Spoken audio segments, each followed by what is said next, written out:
Olá, sou a doutora Vanessa Marigueto, cirurgiã dentista que atua aqui na cidade de Peruíbe, litoral de São Paulo, responsável da clínica Sorriso Odontologia. E hoje eu vim falar um pouquinho com vocês sobre DTM e bruxismo. Acredito que todos vocês já ouviram falar sobre o bruxismo e alguns conhecem sobre DTM. O que acontece é que muitas vezes é confundido o que é DTM e o que é bruxismo, como se trata e se controla um bruxismo e como pode ser o que provoca a DTM. Então vamos lá. Bruxismo são movimentos involuntários que nós vamos estar fazendo. Um ranger dos dentes, um apertamento dental, movimentos musculares involuntários. E ele está totalmente ligado à etiologia dele com o sistema nervoso central. E nós vamos ter consequências disso. Hoje, houve um aumento muito significativo em pacientes que sofrem de bruxismo. Ou aperta ou range. E esses pacientes têm aparecido muito no consultório, desde crianças até os idosos. E as consequências na cavidade bucal também já estão aparecendo, como hipersensibilidade, recessão gengival, dores. Então é muito importante nós falarmos sobre o assunto. O bruxismo hoje, nós dividimos ele em bruxismo em vigília e bruxismo do sono. O bruxismo do sono, ele pode ser primário, como ele pode ser secundário. Como assim, doutora? Sim. O bruxismo do sono é quando o paciente ele aperta, arranja ou faz algum movimento involuntário durante a noite dele. Normalmente esses pacientes acordam várias vezes à noite ou acordam com dor de cabeça ou até mesmo cansados. E normalmente o bruxismo do sono primário ele está muito ligado à ansiedade, ao estresse. Já o secundário ele pode vir devido a uma apneia do sono e muitas vezes o paciente nem sabe. Isso é apenas um exemplo. E o bruxismo em vigília? O bruxismo em vigília é enquanto nós estamos acordados. Enquanto nós estamos trabalhando, estudando, fazendo as nossas atividades do dia a dia e não percebemos que estamos, por exemplo, com os dentes encostados. Nós temos que entender que os dentes, quando nós estamos em repouso, trabalhando no computador, mesmo com os lábios selados, eles não devem estar em contato. Existem algumas situações que a gente sabe que o paciente irá encostar os dentes quando ele está em atividade funcional na sua mastigação. Aí pode ocorrer um contato funcional desses dentes. Mas não é normal a gente encostar os nossos dentes enquanto nós estamos em repouso. Então isso seria um bruxismo em vigília. Aí nós vamos ter a placa, que todo mundo conhece. Vou pôr uma plaquinha então que eu paro de ranger, ou paro de apertar. Vou pôr um aparelho ortodôntico, porque daí eu arrumo a minha mordida e eu paro de ter o bruxismo. Não. Nem a placa, nem o tratamento ortodôntico, massagem, acupuntura, botox, nada disso irá realmente tratar o bruxismo. Porque como eu disse lá atrás, o bruxismo ele tem uma etiologia no sistema nervoso central. E todos esses dispositivos ele irá tratar no sistema nervoso periférico nosso. Mas a placa ela é muito importante. Uma placa rígida, estabilizadora, não uma placa molinha, nada disso.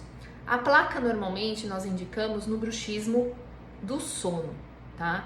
Essa placa ela irá proteger os seus dentes, irá dar uma estabilidade, evitar os desgastes do dente. Então será uma proteção, correto? E isso é importante. Então se ela não vai fazer eu parar de ranger, então eu não vou usar. A probabilidade de isso piorar e provocar problemas maiores nos seus dentes, na cavidade bucal e na ATM, que é justamente a nossa articulação que faz todo esse movimento, é muito grande. Então a placa, sim, no bruxismo do sono, ela é muito bem indicada.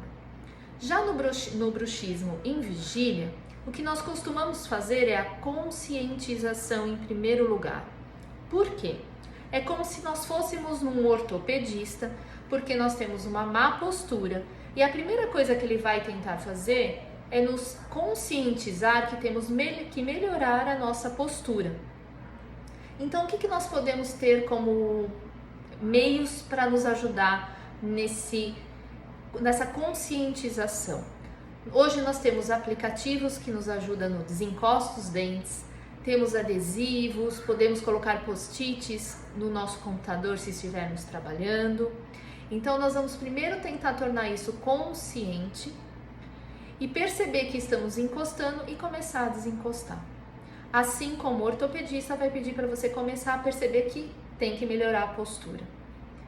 Em casos raros, se o paciente não consegue, aí nós vamos ter que começar a utilizar a plaquinha em algumas situações, correto?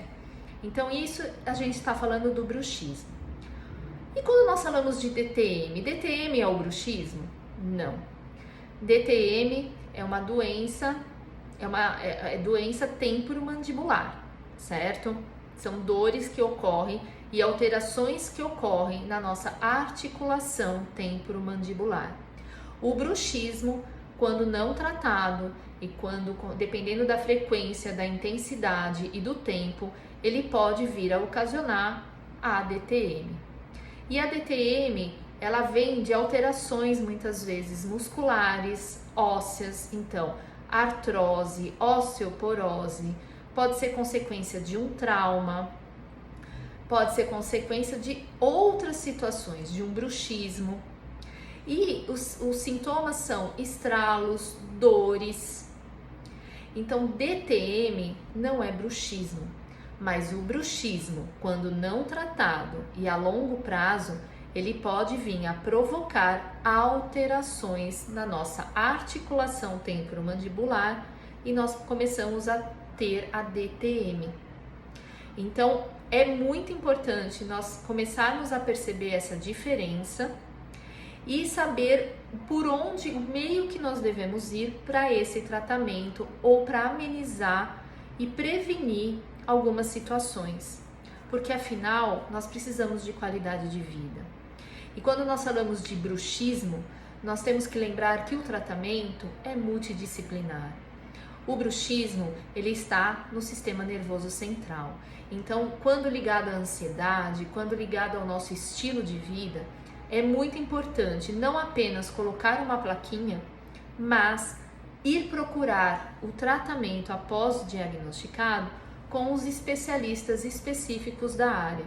Um especialista do sono, se eu tiver uma apneia, um gastro, se eu tiver um refluxo, que também pode influenciar, um psicólogo, um psiquiatra. Se eu faço esporte e tenho um bruxismo, utilizar também uma placa de proteção durante esse esporte. Então, vamos ficar de olho. Qualquer dúvida, estamos à disposição e vamos desencostar os nossos dentes.